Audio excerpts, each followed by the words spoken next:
합성국 신경망의 구성 요소에 대해서 발표를 맡게 된 나건희라고 합니다. 일단 여기에 시각 자료가 좀 많이 들어갔는데 제가 이제 하나하나 다 그렸거든요, 손으로. 그래서 좀 오류가 있는 부분들이 좀 있습니다. 그 방향키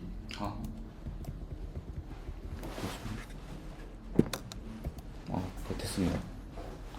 네, 먼저 합성국 신경망이 어떤 건지부터 설명을 드리겠습니다. 합성국 신경망은 신경망 모델 중에서도 특히 이제 이미지 데이터 처리에 특화된 신경망 모델이라고 할 수 있겠습니다.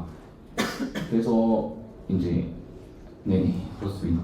그래서 이제 DNA랑 비교를 해서 설명을 드리자면 DNA는 하나의 입력값에 이제 웨이트 가중치가 하나씩 들어가고 그래서 전체가 전부 더해져서 거기에 절편이 더해져서 딱 한 개의 값만 출력이 되게 됩니다. 그에 반해서 이제 합성국은 특정 개수의 가중치를 정해두고 이 가중치의 뭉치들이 이동을 하면서 출력을 하게 됩니다. 그렇기 때문에 이제 DNA에 비해서 CNN 구조가 훨씬 더 파라미터가 적다라는 장점이 있고요. 가중치가 적기 때문에. 그리고 두 번째가 출력값이 한 개가 아니라 여러 개이기 때문에 위치 정보가 출력값에서 그 입력값의 위치 정보가 어느 정도 보존이 된다라는 장점이 있습니다. 그래서 합성국에서 만약에 입력값이 2차원으로 들어갔을 때는 이 가중치의 뭉치들도 역시 2차원으로 확장이 되게 되는데요. 이 가중치의 뭉치들을 필터 혹은 커널이라고 부르게 됩니다. 그래서 가중치의 그 필터가 검사하는 방식이 왼쪽에서 오른쪽으로 검사를 하게 되고 위에서부터 아래로 검사를 하게 됩니다. 그래서 이렇게 해서 검사를 해서 출력이 된 값을 이제 특성 맵이라고 부릅니다. 그래서 이제 하나의 모델에서는 필터를 한 개만 사용하는 게 아니라 위에서 보시다시피 여러 개를 사용을 해서 특징을 추출을 하게 됩니다. 그래서 보시다시피 특성 맵이 여기서는 총 3개가 나왔죠. 그래서 3개가 나오면 그 3개의 2차원 특성 맵을 합쳐서 3차원 특성 맵 하나로 만듭니다. 그렇게 해서 결과를 출력을 합니다. 그래서 여기서 궁금증이 생기는 게 과연 이 가중치들 필터는 도대체 요 모델에서 어떤 역할을 하는지에 대해서 제가 시각자료를 좀 만들어 봤습니다. 그래서 한성대학교를 바탕으로 만들어 봤는데요. 수학적으로 계산해서 가로만 출력할 수 있는 필터와 세로만 출력할 수 있는 필터를 임의로 지정을 해서 넣었습니다. 그래서 보시면은 한성대학교 로고의 가로 부분만 출력이 되신 거 보실 수 있고요. 밑에는 한성대학교 로고의 세로 부분만 출력이 되신 거 볼 수 있을 겁니다. 그래서 이 두 개를 겹쳐놓고 앞에서 본 모양이 마지막의 모양이고요. 그래서 이런 식으로 이제 진행이 되게 됩니다. 그래서 필터의 역할은 이미지의 어떠한 요소나 특징을 추출을 하는 역할을 하게 됩니다. 그래서 그런 검사를 더 잘 할 수 있는 방식이 바로 패딩과 스트라이드를 통해서 더 꼼꼼하게 할 수 있게 되는데요. 먼저 패딩은 밸리드 패딩과 시인 패딩으로 나눠집니다. 그래서 밸리드 패딩은 입력값 그대로를 검사를 하는 것, 즉 패딩을 하지 않는 것이 밸리드 패딩이고요. 시인 패딩 같은 경우에는 입력값 주변에 0을 붙임으로써 입력값과 출력값의 크기가 동일하게 만드는 것입니다. 그래서 쉐인 패딩을 보통 많이 사용을 하는데 그 이유가 이렇게 이제 횟수 지도를 좀 나타내 봤는데요. 색깔 지도를 나타내 봤는데요. 밸리드 패딩 같은 경우에는 이제 가장자리가 딱 한 번씩밖에 검사가 안 되기 때문에 가장자리에 있는 정보들이 제대로 출력이 되지 않는다는 단점이 있습니다. 그에 반해서 쉐인 패딩을 해서 0을 이제 채워 넣었을 경우에는 가장자리가 총 4번이 검사가 돼서 밸리드 패딩에 비해서는 좀 가장자리의 정보가 더 많이 출력이 된다는 장점이 있습니다. 그래서 이렇게 체인 패딩을 많이 이용을 하고요. 그 다음에는 이제 스트라이드라는 건데요. 스트라이드는 이제 필터가 이미지를 검사할 때 한 번에 이동하는 이동의 크기라고 나와 있습니다. 그래서 필터가 얼마만큼의 단위로 이동을 하는가에 대한 내용이 이 스트라이드입니다. 그래서 이게 예전에는 2012년도 이럴 때는 컴퓨터가 아직 사양이 안 좋았기 때문에 그 연산을 빨리 하지 못해서 스트라이드를 좀 크게 하는 경향이 있었는데 2014년도 이후부터는 계속 스트라이드를 한 개로 쓰는 추세가 좀 많습니다. 그래서 한 개로 쓰는 게 결과가 가장 잘 나온다고 얘기를 하고요. 그리고 이미지가 이제 컬러 이미지가 들어왔을 때는 컬러 이미지는 3차원의 입력 데이터입니다. 그래서 RGB 값에서 총 3개의 층으로 이루어져 있고요. 이랬을 때 필터 역시 3차원 데이터로 확장이 돼서 위에서 보시다시피 그 도장을 찍듯이 계산이 되게 됩니다. 그래서 한 번 계산할 때마다 한 개의 값이 출력이 돼서 특성 맵은 딱 2 곱하기 2로 그 2차원 데이터로 출력이 되게 됩니다. 그래서 보시면은 그 필터의 개수가 특성 맵의 깊이가 됩니다. 그래서 필터의 개수와 특성 맵의 개수가 동일하게 되고요. 저희가 이제 합성 맵의 구조에 대해서 보여드렸는데 여기서 이제 저희가 설명을 안 한 부분이 활성함수에 대해서 설명을 안 드렸어요. 그래서 활성함수 렐로에 대해서 조금 더 자세하게 설명드리겠습니다. 그래서 활성함수는 시그모이드 함수와 렐로 함수가 있는데요. 시그모이드 함수는 이제 기울기 소시 문제가 있다는 게 많이 거론이 돼서 그래서 심층 CNN에서 많이 안 쓰고 있습니다. 그래서 렐로 함수 그래서 요거를 제가 이제 2012년도에 나온 알렉스넷이라는 모델이 있습니다. 심층 CNN 모델이 있는데 그 모델의 구조를 참고를 해서 이렇게 시각 자료를 좀 만들어 봤습니다. 그래서 각각 이제 렐로 함수와 시그모이드 함수와 그 다음에 활성 함수를 포함하지 않은 모델 3개를 갖고 그 학습을 시킨 자료고요. 첫 번째로 이제 시그모이드 함수를 보시면은 노란색 그래프를 보시면 좋을 것 같은데 위에서 보시다시피 처음부터 끝까지 값이 일정한 것을 보실 수 있습니다. 그래서 정확도와 손실값이 학습을 하는데도 그대로인 걸 보면은 학습이 제대로 되지 않는다라는 걸 알 수 있습니다. 이런 이유가 바로 이제 기울기 소시 문제 때문에 심층 모델에서는 제대로 그 시그모이드 함수를 사용했을 때 그 학습이 제대로 되지 않는다라는 걸 보실 수 있고요. 두 번째로 이제 빨간색 활성 함수가 들어가지 않은 모델을 보시면은 일단 정확성부터 보겠습니다. 그러면은 5번 이후부터는 계속 그 자리를 그대로 유지하거나 아니면 밑으로 점점 떨어지는 걸 보실 수 있을 겁니다.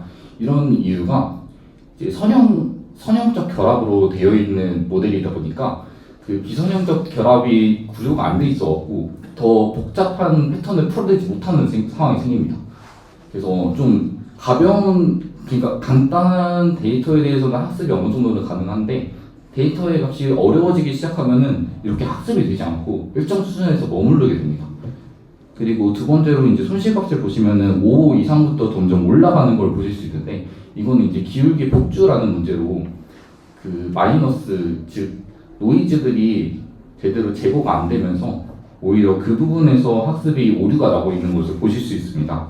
그래서 반대로 이제 렐로 함수를 보시게 되시면은 그 초록색 그래프를 보시면은 정확성은 학습할 때마다 올라가고 손실값은 학습할 때마다 내려가는 현상을 보실 수 있습니다. 그래서 이제 그 다음에 저희가 지금까지 설명을 드린 게 합성급의 층에 대해서 설명을 드렸고요. 그 다음에 이제 풀링층인데요. 풀링은 간단하게 말하면은 이제 출력값을 요약을 해서 컴퓨터한테 던져주는 겁니다. 그래서 요약을 하는 방식으로 2개로 나뉘는데요. 그 어떠한 영역에서 가장 큰 값을 출력을 하는 것을 최대 풀링이라고 얘기를 하고요. 그 다음에 어떠한 영역의 평균값을 출력하는 걸 평균 풀링이라고 얘기를 합니다. 이때 평균 풀링은 그 영역 안에 있는 모든 데이터의 값들을 어느 정도 포함을 하고 있기 때문에 그래서 전체 데이터를 고루 뽑을 수 있다는 장점이 있습니다. 근데 대신에 그 안에 노이즈나 아니면은 그 이상치가 있을 경우에는 오히려 잘못된 값을 추출할 수 있는 가능성이 높아지기 때문에 그래서 저희는 최대 풀링을 더 많이 쓰고 있습니다. 현재는. 그래서 최대 풀링으로 이제 풀링이 어떻게 이루어지는지를 좀 봐보겠습니다. 풀링에는 영역만 있고요. 그 안에 이제 가중치나 파라미터가 전혀 존재하지 않습니다. 그래서 보시면은 풀링은 이제 풀링이 겹치지 않게 이렇게 이동을 하고요. 풀링의 크기와 그 다음에 풀링의 그 스트라이드가 항상 동일하게 움직이게 됩니다. 그래서 마지막으로 풀링을 해서 나온 그 피처맵, 그러니까 특성 맵을 이제 1차원으로 펼쳐서 DNA에다가 넣어주는 그런 거를 이제 플로팅 방식이라고 하는데요. 이게 이미지 내에서 장점이 이미지 내의 미세한 상관관계와 위치 정보를 유지를 하면서 학습을 시킬 수 있다는 장점이 있습니다. 그래서 예를 들어서 귀와 귀 사이의 거리를 어느 정도 측정을 해서 얘기를 할 수 있고 그런 식으로 이제 이미지의 위치 간의 상관관계를 표현을 할 수 있다는 게 장점이고요. 단점은 이겁니다. 그 가중치가 너무 많아져갖고 그래서 과속합이 발생하기 쉽습니다. 그래서 2015년도에 나온 레즈넷 같은 경우를 보시면은 그 마지막에 피처맵의 깊이가 2048개 정도 됩니다. 8층 정도 됩니다. 그래서 그런 경우에는 너무 깊어지다 보니까 가중치가 너무 많아져서 그렇게 오버피팅, 아까 전에 말씀하셨던 그 과대적합 문제가 발생을 하게 됩니다. 그래서 이런 거를 보완을 하기 위해서 2013년도에 그 GAP라고 글로벌 에버리지 풀링이라는 방식이 나왔습니다. 그래서 이런 방식을 통해서 이제 뭐 개선을 하고 있다, 이 정도로 이해하시면 될 것 같습니다. 그래서 전체 구조를 다시 한번 좀 봐보겠습니다. 그래서 합성고층에서는 이렇게 패딩을 사용을 해서, 생 패딩을 사용을 해서 그 특징을 검사를 하게 되고요. 거기에 활성화 함수로 렐로 함수를 사용해서 그 특성맵을 뽑고, 거기서 풀링을 사용해서 그 특성맵을 요약을 해서 그 밀집층에 전달해 준다. 그래서 이 밀집층에서 어떠한 물체인지를 예측해서 알려준다 라고 이해를 하시면 될 것 같습니다. 그래서 이거를 코드화 시키면 이렇게 됩니다. 그래서 케라스를 불러오고, 케라스에 이제 합성곱층이 저렇게 한 줄로 나옵니다. 그래서 각 층마다 한 줄로 나오는데, 합성곱층, 그 다음에 그 풀링층, 그 다음에 플로트한 방식, 그 다음에 밀집층, 처음에 입력하는 밀집층, 그 다음에 아까 말씀드린 그 드롭아웃 방식이랑 뭐 밀집층 방식이랑 이렇게 해서 밀집층, 마지막 밀집층은 출력하는 출력층인데, 그래서 그런 식으로 이제 코드를 구성하게 할 수 있습니다. 그래서 이제 마지막으로 CNN의 활용이 어디서 되는지에 대해서 말씀을 드리고 끝내겠습니다. 그래서 CNN은 먼저 이미지를 분석을 하는 거기 때문에 영상 분석 같은 거에서 많이 쓰이고요. 그래서 뭐 지능형 CCTV나 교통 흐름 분석, 뭐 이런 안면 인식 이런 거에 많이 쓰이고요. 그리고 2020년도에 그 비주얼 트랜스포머라는 그 컴퓨터 비전 모델이 하나가 나왔습니다. 그래서 그게 성능 자체는 좋은데 문제는 그 모델이 굉장히 무겁습니다. 그래서 CNN 모델은 가벼운 데서 쓸 수 있는 그런 그 온디바이스 AI라고 하는데요. 그 디바이스, 저희 기기 안에서 돌아가는 AI라고 보시면 될 것 같습니다. 로컬 AI 정도로 이해하시면 될 것 같습니다. 그래서 그런 가벼운 모델을 사용할 때 이런 이 CNN을 많이 사용을 합니다. 그리고요, 마지막으로 이제 음성인식 기반에서도 이제 CNN을 활용을 하는데요. 음성인식은 저희가 말을 하는 거를 파형을 그래프로 그립니다. 그럼 그 그래프가 곧 이미지가 되는데, 그 이미지를 CNN에 넣어서 그 파형을 학습을 시키는 방식입니다. 그래서 네, 마지막으로 이제 질문 받겠습니다.